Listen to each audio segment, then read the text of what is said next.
अस्सलाम वालेकुम नाज़रीन, you watching upfront with Mona Alam. मखसूस नशिस्तों के ऊपर भी जो मामला है वो ठन गया है, क्योंकि बाकी दीगर जमातें भी सुप्रीम कोर्ट के फैसले के बाद और पाकिस्तान तहरीक इंसाफ को मिलने वाली बड़ी जीत के बाद, कामयाबी के बाद, दीगर जमातें भी अब मैदान में उतर आई हैं। PMLN के बाद पीपल्स पार्टी ने भी अब मैदान में एंट्री मार ली है और उन्होंने भी रिजर्व सीट का जो वर्डिक्ट है उसके ऊपर अपनी जो दरख्वास्त है वो अदालत में जमा करा दी है। JUI ने उसी रोज़, जिस रोज़ फैसला आया था, जबकि इसका जो ब्रंट था या इसका जो बोझ था वो JUI ने भी उठाया था, क्योंकि उनके भी जो रिजर्व सीट के मेंबरान थे उनको भी धचका लगा था। लेकिन उसी रोज़ मौलाना फजल रहमान साहब ने कह दिया था और प्रेस टॉक करके बाकायदा कहा था कि वो खैर मकदम करते हैं इस फैसले का और वो इस वर्डिक्ट को चैलेंज नहीं करेंगे despite being a non beneficiary in the case. लेकिन नाजरीन, अब दीगर जमातों ने जो है वो अदालत का रुख कर लिया है। ये मामला कहाँ जाता है, इसलिए ये ज़्यादा इम्पॉर्टेंट है और अहमियत का हामिल है, क्योंकि इसके बाद एक्सपेक्ट किया जा रहा था कि नंबर गेम में कुछ ऊंच नीच हो सकती है और जो हुकूमती अलायंस है उनकी जो बरतरी जो उनको हासिल है अपोजिशन अलायंस के बरक्स, वो बहुत कम रह जाएगी अगर रिजर्व सीट्स भी जो हैं वो दीगर जमात यानी PTI को जो है दूसरी जमात को मिल जाएं। दूसरी तरफ PTI ने भी नाजरीन अपनी फहरिस्तों की जो तैयारी है वो मुकम्मल कर ली है और उन्होंने अपनी फहरिस्त बना ली है कि रिजर्व सीट्स उन्होंने किन किन अपने मेंबरान में तकसीम करनी है। ये मामला भी अब कितना हुकूमत के लिए संजीदा साबित होगा, कितना बड़ा धचका हो सकता है या नहीं हो सकता, ये आने वाला यकीनन वक्त बताएगा। इसमें अदालती हिकमत अमली क्या होगी ये भी वक्त बताएगा। लेकिन PTI के ऊपर एक और संगीन तरीन इल्ज़ाम जो कि हुकूमत की तरफ से आज ही के रोज़ लगाया गया है वो ये है कि उन्होंने 9 मई के वाक़े का एतराफ़ कर लिया है, क्योंकि खान साहब ने गुज़िश्ता रोज़ बात करते हुए रिपोर्टर्स से और सहाफ़ियों से ये कहा कि उन्होंने वाकई कहा था कि GHQ जाएँ एहतजाज करें, लेकिन पुरअमन एहतजाज का उन्होंने कहा था। हुकूमती अलायंस, ख्वाह वो पीपल्स पार्टी हो या PMLN हो, इसको एडमिशन की तरह देख रही हैं कि ये तो कबूल नामा है। खान साहब ने बाकायदा कबूल कर लिया है कि वही गोया मास्टरमाइंड थे 9 मई के। अब नाजरीन, क्या वो मास्टरमाइंड होना लीगली स्पीकिंग भी हुकूमत और हुकूमती अलायंस इस्टेब्लिश कर पाएंगे? इमरान खान साहब और PTI के खिलाफ के वाक़तन यही मास्टरमाइंड थे। पॉलिटिकली स्पीकिंग क्या ये इस्टेब्लिश कर पाएंगे कि ये मास्टरमाइंड थे? क्योंकि जब से ये एक स्टेटमेंट आई है इमरान खान साहब की, तब से हम देख रहे हैं कि इसके ऊपर हुकूमत के जो वज़रा हैं या तमाम तर इम्पोर्टेंट लोग हैं, इवन चीफ मिनिस्टर भी पंजाब की, वो प्रेस टॉक करती हुई नजर आई और उन्होंने बल्कि पैगामात अपने दिए और उन्होंने बताया कि जी ये तमाम मामला एक एडमिशन है, एक ओपन ब्लैटेंट किस्म का एडमिशन है PTI की तरफ से। तो अब तो कुछ बाकी रह नहीं गया। क्या वाकई कुछ बाकी रह नहीं गया? PTI के ऊपर पाबंदी जो है वो तो लगता है बैक बर्नर पे चली गई है। कल हमारे साथ ताहिरा औरंगजेब साहिबा थी और उन्होंने कल प्रोग्राम में बरमला ये कहा कि जो पाबंदी है उसका कोई फैसला नहीं हुआ। अभी भी आज वैसे बताया जा रहा था कि काबीना के इजलास में ये बात फाइनलाइज होनी है, लेकिन वो काबीना का इजलास भी कल तक डेफर हो गया है। क्या वाकई पाबंदी को भी लेकर PMLN के अपने अंदर रिफ्ट्स और इख्तिलाफात पाए जाते हैं? क्या हुकूमती अलायंस के अंदर भी इख्तिलाफात पाए जाते हैं? इसके ऊपर भी बात करेंगे, नजरसानी करेंगे। फौरी तौर पे अपने मेहमानों का भी रुख करती हूँ। लेकिन नाज़रीन, मखसूस नशिस्तों के मामले पे चंद इंपॉर्टेंट नुकात हैं ताकि इसका एक कॉन्टेक्स्ट हमारे सामने और किन किन जमातों ने इसको चैलेंज कर रखा है, दीगर जमातों का क्या मौक़िफ़ है, एक थोड़ा जुज़वी तौर पर आपके सामने पेश कर दें हम। सुप्रीम कोर्ट ने 12 जुलाई को सुनाए गए फैसले में तहरीक इंसाफ को मखसूस नशिस्तें देने का हुक्म दिया था। ये पहला इसका कॉन्टेक्स्ट के हवाले से नुक्ता है। सुप्रीम कोर्ट के 13 जजेस में से 8 ने फैसले की हिमायत जबकि 5 ने इख्तिलाफ किया था। सुप्रीम कोर्ट ने 12 जुलाई को सुनाए गए फैसले में कहा था कि इंतखाबी निशान ख़त्म होने से किसी सियासी जमात का इलेक्शन में हिस्सा लेने का हक ख़त्म नहीं होता।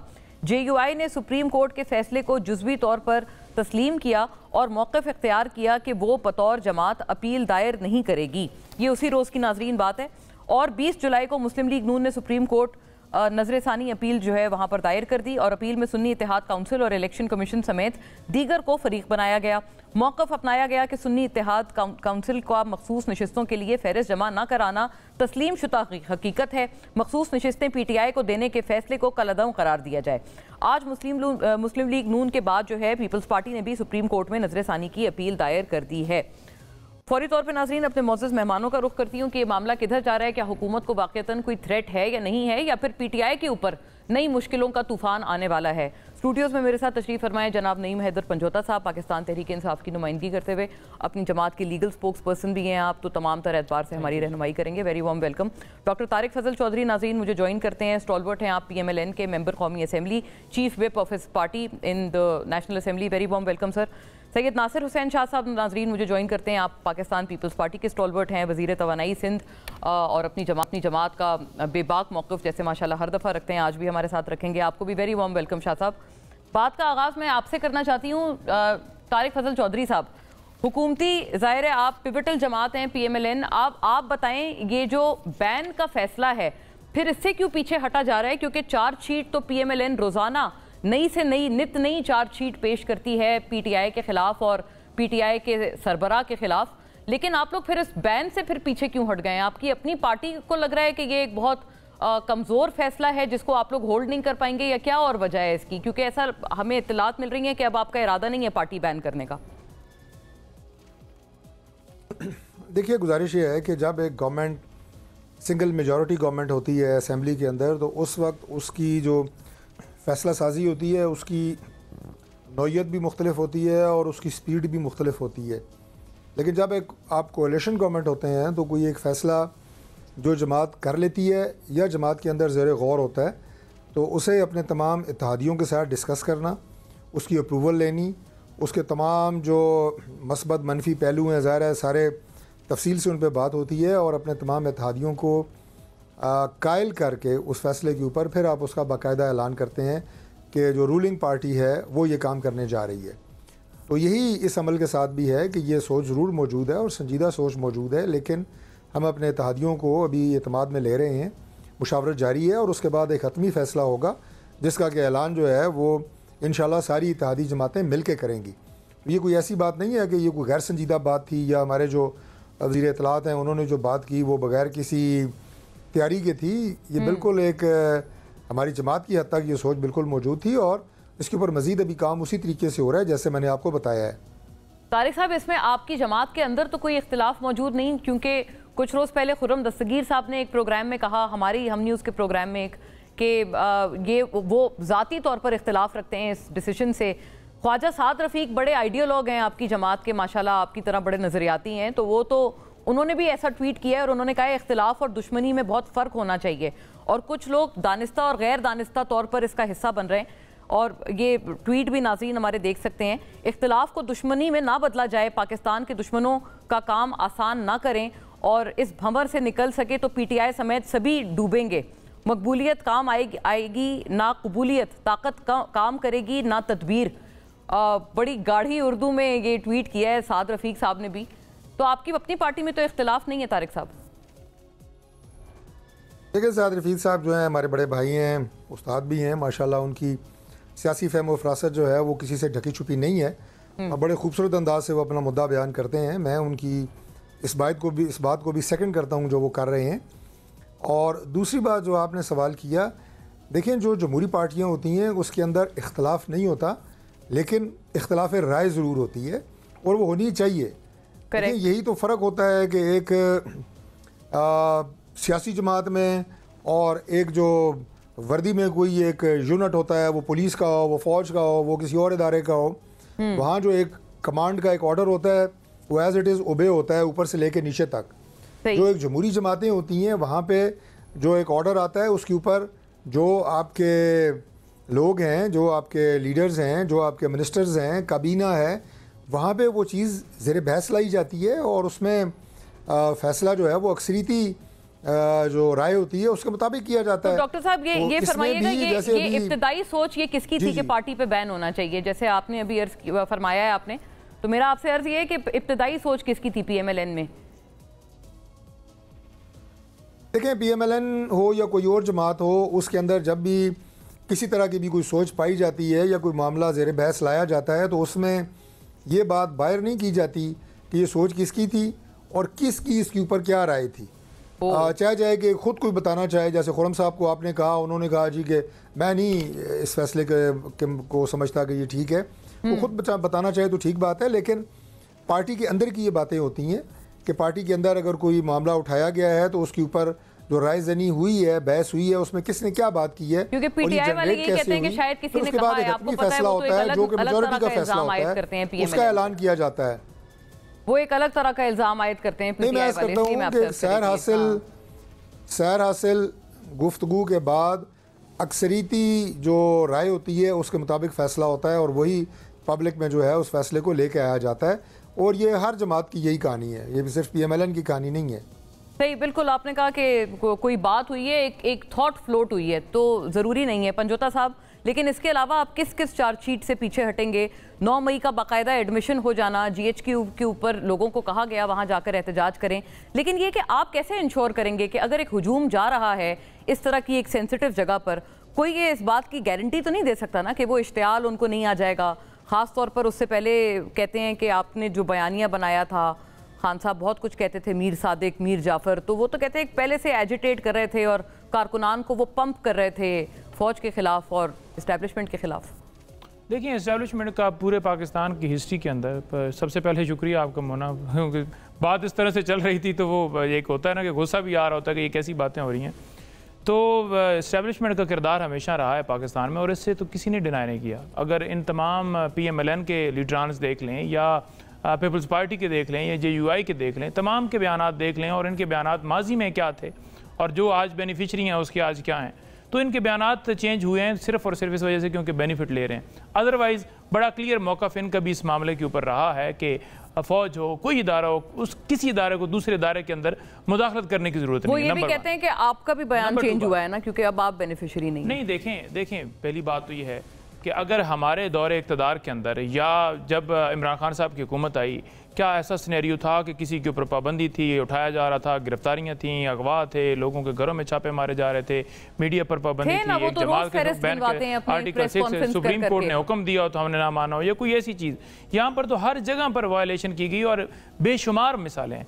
सेकंड बात यह है कि जो बात जहाँ से शुरू हुई है मैं वो उसका जवाब देना चाहूँगा, क्योंकि अभी खान साहब से मुलाकात हुई और मुलाकात करने के बाद मैं आपकी तरफ आया हूँ। आपने कहा कि खान साहब ने एडमिशन की। खान साहब ने कोई एडमिशन नहीं की। खान साहब का बड़ा क्लियर मौक़िफ़ है। खान साहब ने आज भी इस बयान जो चलाए जा रहे थे उन्होंने देख लिया था। उन्होंने जाते ही हमें कहा कि मैं उस बात की तरदीद करना चाहता हूँ जो मेरे ऊपर ये कहा जा रहा है कि हमने कोई इस तरह का कहा और जाकर GHQ के ऊपर हमला कर दो। उन्होंने कहा कि एक अगर वहाँ पर जो है मुझे एहलकार गिरफ्तार करेगा, वहाँ पर अगर नामालूम लोग होंगे या ऐसे लोग होंगे, फॉर जैसे आपने देखा कि रेंजर वहाँ पर मौजूद थी, जिस तरह से उन्होंने उठाया, तो डेफिनेटली एक सबसे बड़ी पार्टी के सरबराह को 90% आज लोग PTI के साथ खड़े हैं। सबसे बड़ी पार्टी के सरबराह को अगर आप कॉलर से पकड़ कर घसीटेंगे, आप जिस तरह से अगवा करके ले जाएंगे, वकला पर डंडे बरसाए, मेरे तरफ इशारा करके उन्होंने कहा कि तुम्हें मारा, बाकी वकला को मारा, स्प्रे मारे जा रहे थे, तो लोग उस लीडर के साथ, उस पार्टी के लोग होते हैं ना, तो लोग निकलते हैं पुरअमन एहतजाज के लिए। खतरनाक स्टेटमेंट है पंजोता साहब, आप तो और अग्री कर रहे हैं उनका जो इल्ज़ाम है जो ये लोग लगा रहे हैं, आप उसमें मजीद आप उस बात से इत्तेफाक नहीं कर रहे कि जिस तरह से आप कहते हैं उनको गिरफ्तार किया गया उसकी वजह से लोगों में गुस्सा था और उन्होंने हमला कर दिया। क्या इसका ये मतलब था? मेरी बात आपने पूरी सुनी नहीं। मैं ये कह रहा हूँ कि उन्होंने कहा कि मेरी 9 मई के बाद भी मुख्तलिफ स्टेटमेंट्स हैं, मेरे व्लॉग्स हैं। मैंने कहीं पर कहा हो कि आप जाकर उस जगह के ऊपर जाकर हमला कर दें, जलाओ कर दें, घराव कर दें। उन्होंने साथ मिसालें भी दी। उन्होंने कहा कि मेरे ऊपर गोलियां चलाई गई, वजीराबाद हमला हुआ, आज उन्होंने ये कहा। तो उस वक्त आपने देखा कि कहीं पर आग लगी, जलाओ हुआ, गिरा हुआ? नहीं, बिल्कुल उन्होंने कहा कि ये प्री प्लान था। इसी तरह उन्होंने कहा कि 14 मार्च मेरे घर जमान पार्क में हमला हुआ, आपने देखा कि कहीं पर ऐसा हुआ। 18 मार्च जुडिशल कम्प्लेक्स पेशी थी, नामालूम लोग थे, वकला की वर्दी में थे, मैंने खुद देखे, हमने भी बताया, बाकी लोगों ने बताया, और खान साहब ने वहाँ पर सारी सूरत हाल देखी कि क्या हुआ। वो क्यों आए थे आपके व्यू में? मतलब वहाँ जुडिशल कॉम्प्लेक्स वाली पेशी पे नामालूम लोग आप जो कह रहे हैं कि मौजूद थे वकला के कपड़ों में, इस्लामाबाद हंगामा आराई करने आए थे ताकि वो इल्जाम आप पे लगा दें? नहीं, बेसिकली तो गिरफ्तार करना था या कोई भी उन्होंने जो भी उनका मकसद था, तो ये तो उन्हें पता है। लेकिन आपने देखा कि इस्लामाबाद हाई कोर्ट ने भी कहा कि कोई नामालूम इधर एजेंसियों का कोई भी एहलकार यहाँ पर ना हो। आप कहते हैं आपके कारकुनान के बीच में छुपे थे जो कुछ वो ये सब कर रहे थे, ये मौक़िफ़ है या क्या है? क्लैरिटी तो आए ना। देखें, वहाँ पर पहले से ये प्री प्लान बनाया गया। 45 मिनट्स के अंदर 10,000 लोग कभी भी गिरफ्तार नहीं हो सकते। वहाँ पर जो गाड़ियाँ आई, गाड़ियों से जो लोग उतर रहे थे, वो वीडियो मंजर-ए-आम पर हैं। आपने देखा कि कैसे वहाँ पर पहले से दरवाजे खुले हुए थे, कोई सिक्योरिटी नहीं थी, वो भी एक दूसरी चीज़ है। लेकिन तीसरी ये चीज़ है जो सबसे बड़ी एविडेंस थी, जो सबसे बड़ी नहीं, सबसे बड़ी एविडेंस थी, सबसे बड़ी आज भी खान साहब ने कहा कि कैपिटल हमला जब हुआ तो उसमें जो किरदार थे CCTV कैमरे के जरिए उनके खिलाफ कार्रवाई हुई, लेकिन यहाँ पर CCTV कैमरे से फुटेजेस चुरा ली। अच्छा, वेरी फेयर, ये CCTV वाली बात काफी अहम है, इसको मेरा ख्याल है ये हम पकड़ के, और high court, Islamabad high court से भी चुरा ली गई, अब उधर भी चुरा ली गई, इधर भी चुरा ली गई, ताकि मुद्दा ही खत्म हो जाए। ठीक है, ताकि अगर तो जब कोई एविडेंस लेकर नहीं आता तो जुबानी आप कहें कि आपने उस जगह पर तकरीर की थी तो लिहाजा इसलिए यहाँ पर हो गया, गोलियां चली हैं उस टाइम नहीं हुआ, हाँ। गोलियां चली हैं उस टाइम नहीं हुआ, तो इस जगह के ऊपर आकर हो जाना था। तो ये गलत बयानी है कि खान साहब ने कोई प्लान किया कि आप पुरअमन एहतजाज, हमेशा उन्होंने कहा कि अगवा किया जाएगा तो लोग निकलेंगे रिएक्शन में, और अगर मुझे वारंट दिखाएंगे तो मैं तो खुद आप कहते हैं निकलेंगे लेकिन हमला नहीं करेंगे, आप यही बात कर रहे हैं ना अभी। पुरअमन एहतजाज के ऊपर पुरअमन एहतजाज हर एक कहा कि अगर अगवा करेंगे तो निकलेंगे, और अगर आप कोई लीगली तौर पर करते हैं तो फिर कोई ऐसा मामला निकलना, नहीं। 5 अगस्त को लीगली आपने किया ना, कारकुनान का निकलना, लीडरान का निकलना, इस पे तो कोई कदगन नहीं है, ना कोई आईनी कदगन है, तो वो लोग तो निकले थे और वो आपने पूरी बात सुनी है। वो कहते हैं कि इमरान खान साहब ने आज भी जो मुलाकात हुई है उन्होंने यही कहा है कि बिला वजह, आज शहरी रहमान साहिबा का भी बयान है, अता तारड़ साहब का भी है, हुकूमती अलायंस उसको बिला वजह एक एडमिशन के तौर पर लेकर चल रहे हैं। तो वो कहते हैं गोया आपके पास लगता है कोई चार्जशीट खत्म हो गई है तो नए नए रोज की बुनियाद पर आप लोग इनके ऊपर इल्जामात जो हैं वो आजमा रहे हैं। बिस्मिल्लाहिर्रहमानिर्रहीम, अल्लाहुम्मा सल्ली अला मोहम्मद व आले मोहम्मद। हैदर साहब ज़ाती तौर पर मेरे लिए बड़े मोहतरम हैं, और लेकिन जो हकीकत है वो बिल्कुल सामने है। जिस तरह की तर्ज़ सियासत बानी PTI खान साहब ने शुरू किया, जिस शिद्दत, बदतमीज़ी और इंतहा पसंदी की लोगों को जिस तरह की रविश पे डाला, ये उसी का शाखसाना था। ये कैसे कह सकते हैं कि 9 मई जो है वो इनका उसमें कोई हाथ नहीं? 9 मई में क्या कोई एक वाक़या हुआ है? क्या सिर्फ को कमांडर हाउस जो लाहौर है वहाँ पे सिर्फ ये इशू हुआ है? पूरे पाकिस्तान में कोई एक जगह दिखाएं जहाँ पे PTI ने एहतजाज किया हो और वो अस्करी जगह ना हो। हर उस जगह गए हैं जहाँ पे इस तरह की अस्करी जो भी किसी के ऑफिसेस कह लें, घर कह लें, जो इंस्टॉलेशंस थी या जो शहदा की रखी हुई थी यादगारें थी जिनकी बेहुरमती की गई, सब उस जगह गए। इसमें किसका प्री प्लान है? फिर बड़ा अफसोस होता है मुझे जब ये कहते हैं कि जी ये इन्होंने आने क्यों दिया। मैं तो उनको सलाम पेश करता हूँ जो वहाँ के जो भी कमांडर थे या जो भी जिनकी वो जुरिस्डिक्शन थी, कि उन्होंने बड़े तहम्मुल से इस बात को गवारा किया कि चले ये जो कुछ कर रहे हैं कोई इस तरह की फायरिंग नहीं हुई, क्योंकि ये तो लाशों की सियासत चाहते हैं। और फिर ये कहते हैं कि जी हमने तो कभी ऐसी बात नहीं की। कराची में इनके लोगों ने वो मौजूद हैं, रिकॉर्डिंग्स मौजूद हैं कि इन्होंने कहा जी आए रीजेंट प्लाजा आए। जी रीजेंट प्लाजा क्यों आए? कि जी वहाँ पे एजेंसीज के दफातर हैं, को कमांडर की ऑफिस है, को कमांडर का घर है। और इसी तरह पूरे पाकिस्तान में कोई एक जगह उस दिन मीडिया पे बता दें, इनके पास सोशल मीडिया में रिकॉर्ड हो कि किसी और जगह पे जाके इन्होंने कोई एहतजाज किया है। लिबर्टी पहुंचे हैं तो वहां से जी उधर जाना है, और फिर ये कहते हैं कि हम कुछ ऐसी पुरतशद्दुद वाक़यात नहीं करते। आपको याद होगा कि जब खान साहब की तो पॉलिटिक्स जो है कि लोगों को बताएं, लोगों को कहते थे कि जेल भरो तहरीक अपने कारकुनों को, और खुद के लिए कहा कि जेल बचाओ तहरीक। कभी किसी लीडरशिप की गिरफ्तारी में पेट्रोल बम चले हैं, मुदाफतें हुई हैं, और जब वो उनको वहां से हटाया गया या उन्होंने संजीदगी से और एक अक्लमंदी का फैसला किया और वहां से हटे। जी मैं आपको अर्ज कर दूं, जेल तो भरी हुई है ना सर। वो कहते हैं जेलें तो आपने सारी भर दी हैं और सारे किसी को अदालत ने सजा भी नहीं दी है। ये कहते हैं मजे की बात ये है सिर्फ ट्रायल की स्टेज पे जेलें भरी है, साल से ज्यादा अरसा खवातीन तक जेलों में गुजारा है, अभी भी गुजारा है। जी मैं आपको अर्ज करूं, अदालतों के लिए हमें बड़ा एहतराम है, लेकिन ये सारे क्वेश्चन तभी आते हैं कि जब बिल्कुल सामने की चीज़ें हों, केसेस हों, और जो लगे कि जी इन्होंने सब कुछ किया है उनको सज़ा न मिले। बल्कि अदालतों की मोहब्बतों का हम क्या कहें। आपको याद होगा लाहौर वाला जो केस था जिसमें था कि जी जो अगर वोट करता है, आइन में लिखा हुआ था कि उसको डी-सीट कर दिया जाएगा। जी, आइन में कहीं नहीं लिखा था कि उनका वोट भी कास्ट नहीं होगा। जी मैं उसकी बात बता रहा हूँ। अभी ताज़ा जो फैसला हुआ है बड़ी अदब व एहतराम के साथ अदालतों से कि जो ट्रे थी, जो रिट थी, वो थी सुन्नी इत्तेहाद काउंसिल की, और सीटें दे दी गई PTI को। क्या आइंदा कोई पार्टी जो आइन में लिखा हुआ है इलेक्शन के, उसमें इलेक्शन कराने हैं, इंट्रा पार्टी इलेक्शन कराने, कोई ना कराए। देखिए हमारे साथ ये ज्यादतियां हुई हैं, इनका हक नहीं है। हाँ, आपके साथ बिल्कुल, इसीलिए आपको वो लोग ज्यादा कहते हैं कि आपने तो खुद वही हालात देखे हैं, तो आपको और इनका साथ दें। हमने आपसे मजीद तकाजा करती है पीटीआई कि हमने, हाँ, लेकिन मैं वो देखिए, मैं कह रहा हूं कि हमने तो 4P बना ली ना, अपने उस पे किए।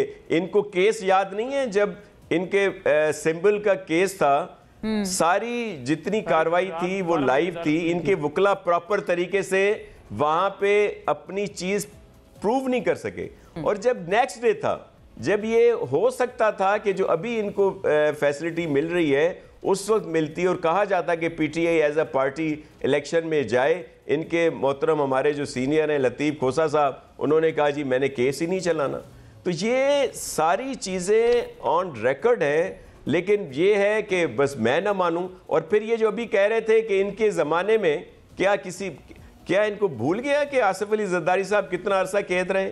हमारी बहन फरियाल टालपुर साहिबा को ईद की रात हॉस्पिटल से उठा के जेल पहुंचाया गया, खुर्शीद शाह जेल में, एजाज जखरानी जेल में, उठा के ले गए। तो आप पूरे पाकिस्तान को इसके लिए उठाने के ऊपर तायद करेंगे, ठीक हो रहा है। कितने लोग जो केस होगा उठा के ले जाएंगे। यहाँ तो एक बंदा 50 जगहों पर बरामद होता है। 5 बजे सरगोदा होता है, 6 बजे वो लाहौर होता है, 7 बजे गुजरात होता है, 8 बजे इस्लामाबाद होता है, 9 बजे वो सिंध होता है। बात है क्योंकि कौमी असेंबली में भी दिलचस्प माहौल और बन गया है। दूसरी बात, क्योंकि भूख हड़ताल पे बैठे हुए हैं सर पीटीआई के कई लोग। ये तो बड़ा संगीन मामला है, आपको पता है। बड़े ग्लोबल लीडर्स ने भूख हड़तालें की हैं, एक से एक ग्लोबल लीडर्स के नाम है। मैं आपको एक अर्ज करूं जी, मैं आपको एक अर्ज करूं कि पीटीआई को अपना तर्ज सियासत चेंज करना होगा। बड़ी माजरत और एहतराम के साथ देखें, हम बिल्कुल पीपल्स पार्टी किसी सियासी पार्टी पर कोई पाबंदी के हक में नहीं है। लेकिन पीटीआई को एक मिनट क्या आप, लेकिन पीटीआई को अपना सियासी पार्टी साबित करना होगा। ये नहीं साबित करना होगा कि जेएचक्यू पे हमला कर दो, दीगर क्या हुआ बन्नों में इन्होंने क्या किया है? सियासी पार्टी अवाम ने साबित किया है और इसीलिए 90% अवाम पीटीआई बन्नों में इन्होंने क्या किया है? अवाम 47 वालों तो नहीं मानेंगे कि ये सियासी पार्टी है ये नहीं। मैं आती हूँ इस पूरे बहस पे, क्योंकि बन्नू में जो नाखुशगवार वाकया हुआ है, बहुत बदकिस्मत वाकया हुआ है, उसकी भी कई बातें उसकी तरफ भी की जा रही हैं। आफ्टर अ ब्रेक तारिक साहब की बात सुनते हैं, क्योंकि अब भूख हड़ताल पे भी पीटीआई के कई अरकान चले गए हैं।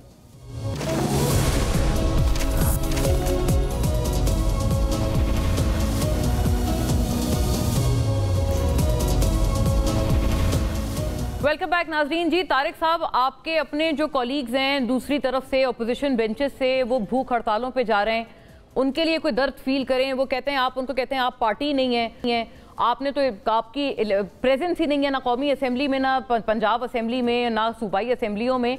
वो कहते हैं हमने तो हर तरह के उल्टे सीधे जो इंतखाबी निशानात थे उनके ऊपर भी इलेक्शन लड़कर इलेक्शन जीता।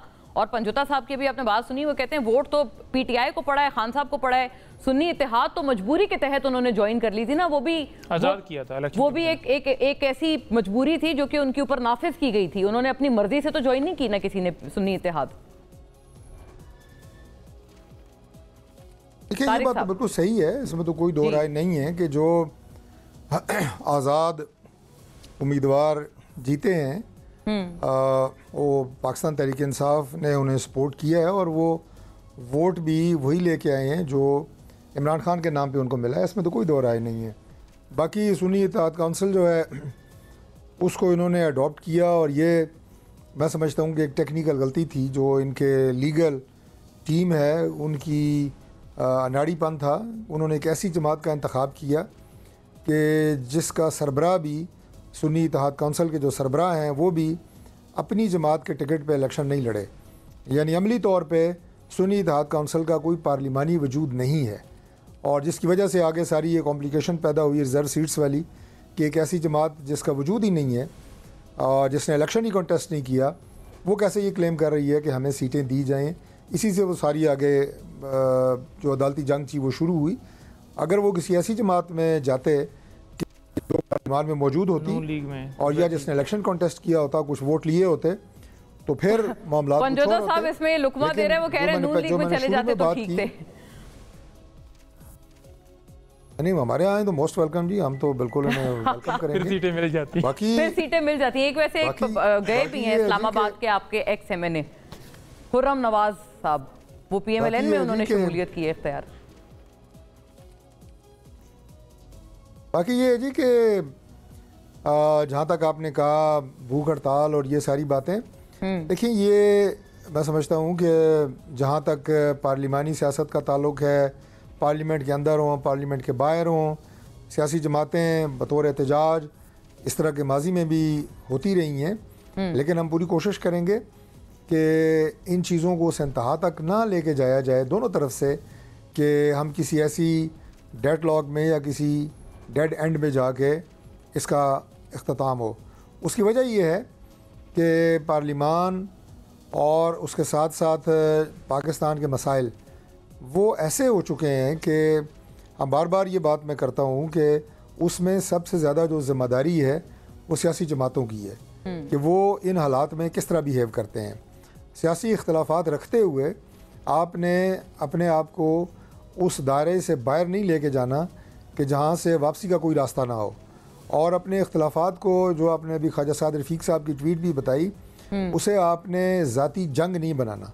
सियासी नज़रियात एक दूसरे से मुख्तलिफ हो सकते हैं, हमेशा जैसे आपसे तवक्को है बल्कि तारिक साहब माशाल्लाह आप एक बड़ी मीडिएशन की बात कर रहे हैं, सबको संभलने की आप तरगीब दे रहे हैं, तो इसी तरह की बात आपने माशाल्लाह हमेशा आपसे सुनी है। ज़रूरत है, ये वक्त की ज़रूरत है कि आप सियासी इख्तलाफात, जो मैं कह रहा था कि हो सकता है हमारे नज़रियात एक दूसरे से मुतज़ाद हों, लेकिन उसके बावजूद इस मुल्क में जो इस वक्त एक आप ये कहें कि पॉलिटिकल अनसर्टेनिटी, मुआशी बदहाली और जो एक अदम इस्तेकाम की कैफियत नज़र आ रही है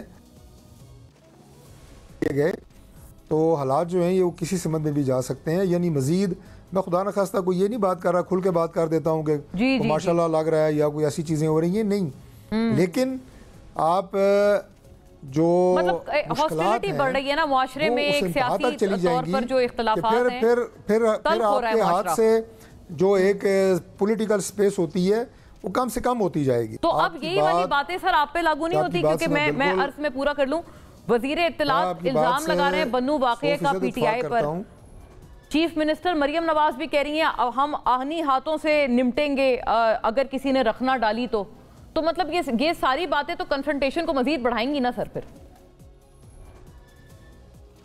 देखिए, मैं आपकी बात से बिल्कुल इत्तफाक करता हूँ कि जो स्टीयरिंग के ऊपर पार्टी होती है उसकी ज़िम्मेदारी सबसे ज़्यादा होती है, लेकिन बाकी जो जमातें हैं उनका भी किरदार इस हवाले से कम अहम नहीं होता कि उन्हें भी सूरत हाल की संगीनी का एहसास करते हुए एक ज़िम्मेदाराना रवैया जो है वो अपनाने की ज़रूरत होती है।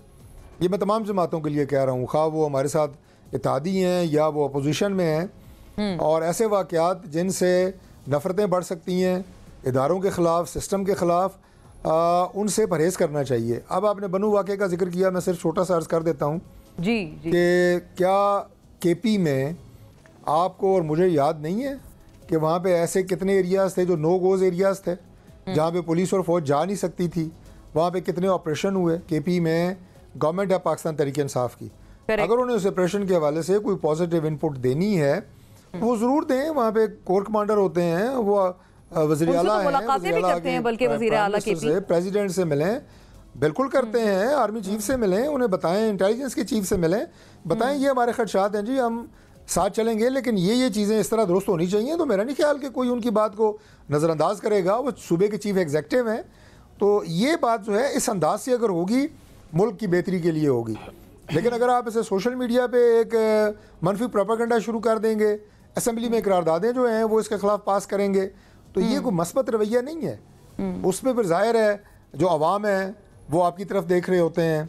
जैसे कि अभी इमरान खान साहब की बात हो रही थी, तो ये कह देना जनाब कि अगर मुझे गिरफ्तार किया गया तो आप GHQ के सामने, ये कल तो ये बात हमने सुनी और मैंने ऐसे भी मुलाकात हुई मेरी और प्रोग्रामों में भी कि वो साफ़ी जो कि उस मीटिंग में मौजूद थे, उन्होंने ये बात कही कि इमरान खान साहब ने ये बात एतराफ़ की है।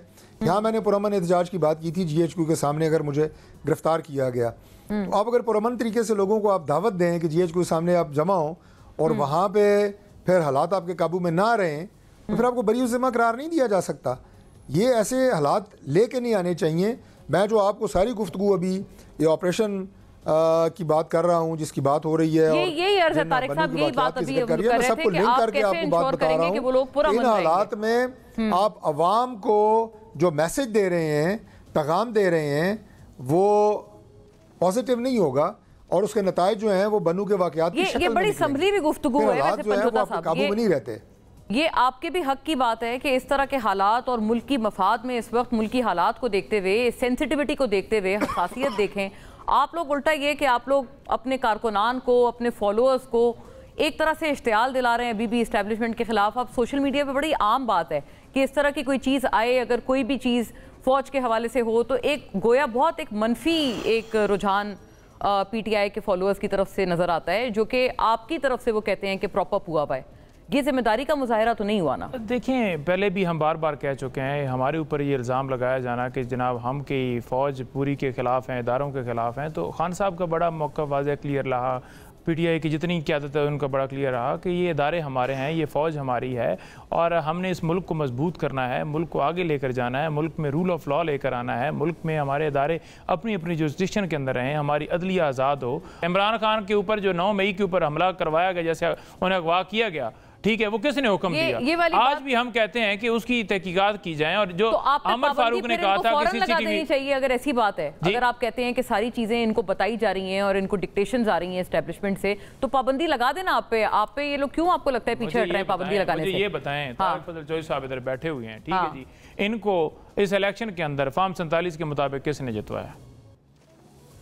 नहीं, फॉर्म 47-45 हो या 47 हो, उनका मामला अदालत में चल रहा है। हाँ, एक लीगल बैटल तो चल रही है। मैंने तो इनसे पिछले प्रोग्राम में भी कहा था कि आप हलफ दे दें, ये उससे भाग गए। इन्होंने कहा जी नहीं, मैं अदालत के अंदर जाऊंगा। जब अदालत की बात हुई तो वहां पर कहा गया कि हमें इस ट्राइब्यूनल के ऊपर एतराज है, क्योंकि वो जज बार बार जो है वो 45 मंगवाते हैं। ठीक है, हमारा केस अदालत में है, फैसला होने के पता लग जाएगा आपको किसका हक है। फॉर्म 45 किसके पास है? वो सारे ट्राइब्यूनल्स क्या पीटीआई ने लगाए हैं? को तो हमने अदालत को तो 47 सारे जमा करा दिए। सूरत हाल के अंदर फिर ये कहना और डिफेंड करना, ठीक है, और डिफेंड करो। हमारे देखें, हमारे ऊपर ये क्यों कहते हैं? क्योंकि पॉलिटिकली हार चुके हैं। तो मुझे लगता है अब इन्हें पता है कि आवाम की राय इनके साथ नहीं है, तो इस वजह से ये चाहते हैं कि ये इनका नाम जो है हस्ती से मिटा दीजिए, लेकिन मुमकिन नहीं है। 90% पीटीआई के साथ है और आप कैसे उसको कह सकते हैं? तारिक साहब ने बीच में एक लुकमा ये दिया है कि फैसला आने दें, फिर पता चल जाएगा। तारिक साहब भी बड़े लग रहे हैं फैसले को देखकर। शाह साहब की बात सुनते हैं इस पे आफ्टर ब्रेक। ना सही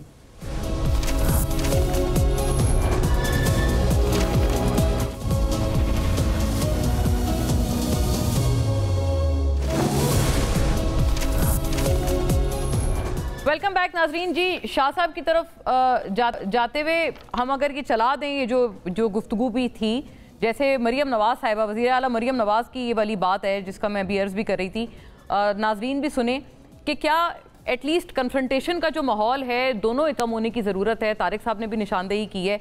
कौन शुरू करेगा? ये हुकूमत को शुरू नहीं करना चाहिए या पीपल्स पार्टी शुरू करे, जो कि मीडिएशन का हमेशा से सहरा अपने सर लेते हैं? सुनिएगा मरियम नवाज साहिबा ने क्या कहा। ये हुकूमत 5 साल पूरे करेगी। अगर किसी ने रखना डालने की कोशिश की, किसी ने पॉलिटिकल इंस्टेबिलिटी लाने की कोशिश की, तो उसके साथ आईनी हाथों से निपटा जाए। आपको ज़मीर के मुताबिक फैसले नहीं करने होते, आपको आईन और कानून के मुताबिक फैसले करने होते। अगर आपका ज़मीर बिका हुआ है तो हम क्या कर सकते हैं? जी, इस पे बड़े पीटीआई वाले लोग बहुत सीखपा होते हैं और नाराज़ होते हैं। शाह साहब वो कहते हैं कि ये जजेस के ऊपर एक इस तरह की हर्जा सराई है और इसके अलावा कोई और दूसरा रास्ता नहीं नज़र आ रहा। जहां पर फौज और इस्टेब्लिशमेंट एक इदारा है, वहां पर जुडिशरी भी तो एक बहुत एक काबिले इज्जत इदारा है, बहुत रिस्पेक्टेबल इंस्टीट्यूशन है इस मुल्क का। उसको भी तो कंट्रोवर्शियल नहीं बना सकते। दोनों इतराफ को आपको नहीं लगता रुक जाने की ज़रूरत है? और अभी जो ये बैन वाली बात चल रही थी, तारिक साहब ने जो इनिशिएट की थी, आपको क्या लगता है पीपल्स पार्टी का इसमें क्या माइंड है? बैन लग जाना चाहिए इस पार्टी पर? जैसे आप भी कह रहे थे इनको साबित करना होगा ये सियासी पार्टी है। जी देखें, जितने भी इदारे हैं वो सब काबिल एहतराम हैं। हम तो अदालतों का बहुत एहतराम करते हैं, इसके बावजूद कि सबसे ज़्यादा उसके विक्टिम जो हैं हम ही हैं। हमारे बानी को जुडिशल मर्डर हुआ, बीबी को कभी इंसाफ नहीं मिला, आसिफ अली जरदारी साहब साल बेगुनाह कैदों में रहे, जो गिलानी साहब की गवर्नमेंट थी उसको घर भेज दिया गया, और बहुत सारे जिसकी बात की जा सकती है, लेकिन एक एहतराम ज़रूर होना चाहिए इन इदारों का। दूसरी बात जो है कि सबको अपने मुल्क का सोचना चाहिए। आपने पीपल्स पार्टी की बात की, देखें पीपल्स पार्टी ने तो सबसे पहले ऑफ़र की थी जब इलेक्शन के रिजल्ट आए कि चले जो आज़ाद अरकान हैं, जो पीटीआई सपोर्टेड अरकान हैं, उनकी तादाद ज़्यादा है तो आए गवर्नमेंट बनाए, हम आपकी गैर मशरूत हिमायत करते हैं क्योंकि एक पार्लिमानी निज़ाम चले। उसके लिए मना किसने किया था? जाहिर है फिर PMLN आई, उसको सपोर्ट हमने किया क्योंकि पार्लिमानी निज़ाम की बालादस्ती चाहते हैं। अगर हम ये गवर्नमेंट फॉर्मेशन में ना आते तो क्या होता? दूसरे इलेक्शन की तरफ जाया जाता। क्या इलेक्शन यकीन था कि 60 दिन में होते, 90 दिन में या 9 साल में होते? लेकिन हमने तो ऑफ़र की। ये PTI ही का ही तर्ज सियासत है कि न किसी से बात करनी है।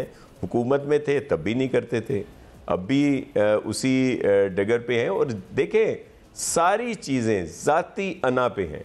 अगर अपनी हुकूमत जा रही है नो कॉन्फिडेंस के ज़रिए तो गैर कानूनी तौर पर वो जो सूरी साहब थे उन्होंने एक फैसला दिया, फिर खान साहब ने 2 मिनट नहीं लगाए असेंबलियाँ तोड़ने में और प्रेसिडेंट साहब ने भी आधा मिनट लिया फाइल दस्तखत करने में। उस पे भी फिर अच्छी भली 2 असेंबलियाँ तैयारी कर रही है हुकूमत। और ये अता साहब की उसी प्रेस टॉक में उन्होंने कहा था ये उस बहुत ये एक्सट्रीम मेजर नहीं होगा आर्टिकल 6 लगाना, ये आपको लगता है ठीक है ये डिजर्व करते हैं?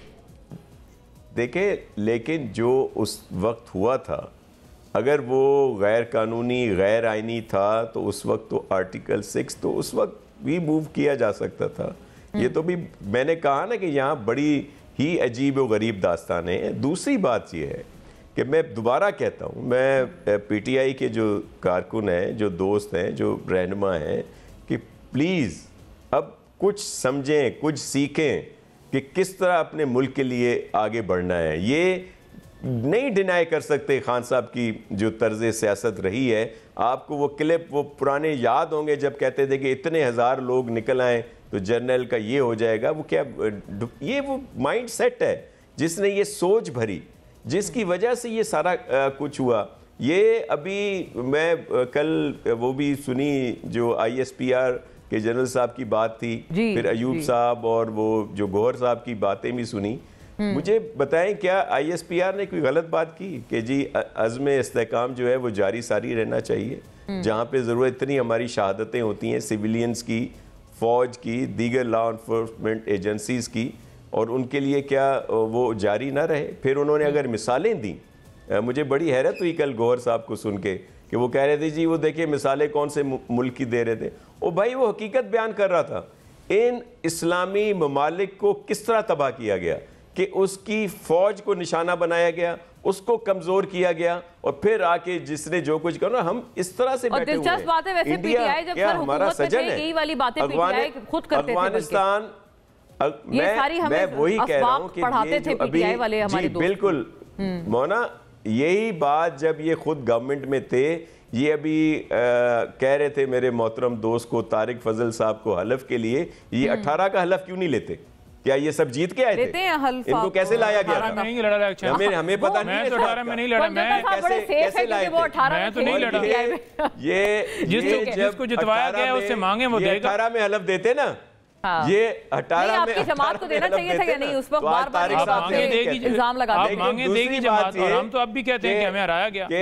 ठीक है, अब बात यह है कि जो ये 18 में हराया गया ना, हमें हमारी 20-25 सीटें खाई गई। अच्छा, सीटें खाई गई। और अब का जवाब आपने सुन लिया। हम तो अब भी कह रहे हैं कि आप जिससे कहें वो देगा हलफ, लेकिन इनसे कह दें कि अभी दे दें, क्योंकि तारिक फजल चौधरी साहब बैठे हैं, आप भी बैठे हैं, दोनों में से कोई एक बंदा दे दे कि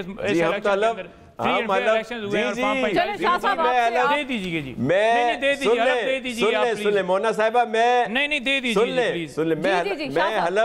मैं हलफ देने के लिए तैयार हूँ जी, दें जी। और PTI का आप हलफ देंगे फॉर्म 47 के मुताबिक जो इनका सपोर्टेड कैंडिडेट था हमारे पूरे। अच्छा हैदर साहब सुन लेना, हैदर भाई मेरी जान सुन लो ना, मैं तो हलफ दे रहा हूँ कि हमारे पूरे रीजन में PTI सपोर्टेड कोई एक कैंडिडेट ने भी कोई एतराज किया हो। जो लोग खड़े थे उन्होंने जितने वोट लिए वो सामने है, वो तो तीसरे मैं कह रहा हूं आप हलफ दें, आप हलफ दें कि मैं हलफ देता हूं अल्लाह ताला को, मैं हलफ दे रहा हूं, मैं हलफ दे रहा हूं, अपना कहूंगा, सच कहूंगा। अगर मैं झूठ बोलूं तो अल्लाह की मदद कर और लानत हो, जी बिल्कुल 47 के मुताबिक लोगों को नहीं ऐसा ही है। ये हलफ है। 47 का हम मसला है। अपने पार्टी के ये हलफ है, जीते हैं जी नहीं, हम जीते हैं। ये आप हैदर भाई, मैंने तो हलफ ले लिया ना। सर किधर लिए है? सर किधर लिए है? आप कहें कि मैं अल्लाह को हाजिर नाज़िर जान के कहता हूं, नहीं कहा। इन्होंने कहा किसी रीजन में किसी ने चैलेंज नहीं किया। ये कौन सा हलफ है? आप कहें कि 45 के मुताबिक किसी बंदे को नहीं जितवाया गया, मैं हलफ देता हूं। जी okay, I am running out of time. नाज़रीन, बड़ी दिलचस्प बात थी, लेकिन टुवर्ड एक हल्फ भी हमने सुना। इंशाल्लाह running out of time on this one. See you next week इंशाल्लाह, अगले शो में बल्कि मिलते हैं। Thank you to all the gentleman. अल्लाह हाफिज़।